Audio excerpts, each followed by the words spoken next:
Le 8 mai 1945, l'Allemagne hitlérienne capitulait sans condition.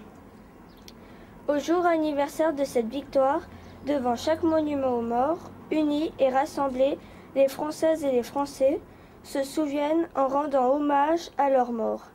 Torturés et abattus, les victimes civiles, les combattants de toutes armes, les résistants déportés, fusillés, massacrés, prisonniers, pour leur courage, leur esprit de sacrifice et leur sens du devoir.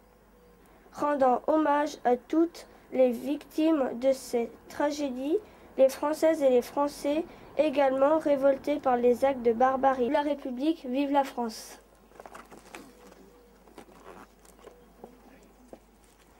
Commémoration de la victoire du 8 mai 1945.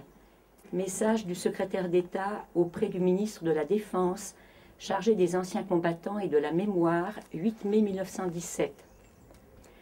Le 8 mai 1945, la victoire des nations alliées consacrait la victoire de la démocratie, des valeurs universelles de la liberté et de la dignité humaine.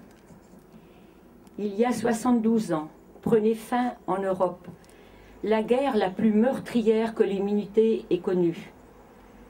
Plus de 50 millions de femmes, d'hommes et d'enfants, dont la moitié de civils, périrent. Dès le 18 juin 1940, par la voix du général de Gaulle, la France avait dit son refus et sa volonté d'agir pour retrouver sa place au sein des grandes nations, afin de porter son message universel de liberté, d'égalité et de fraternité.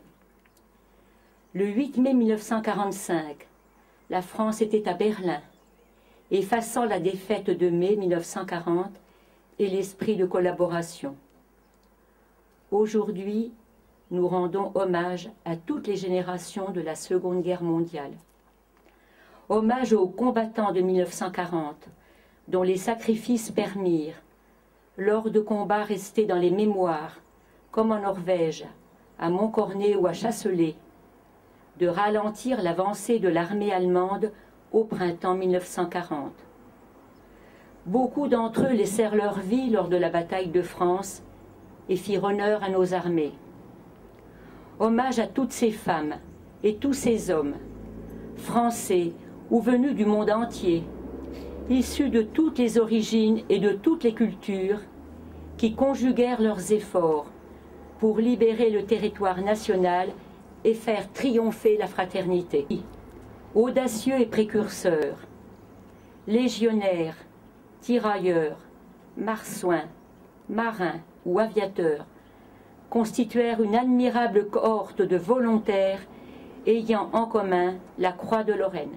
Souvenons-nous également de ces victimes trop longtemps oubliées, gens du voyage fichés et internés, malades et handicapés, morts de délaissement,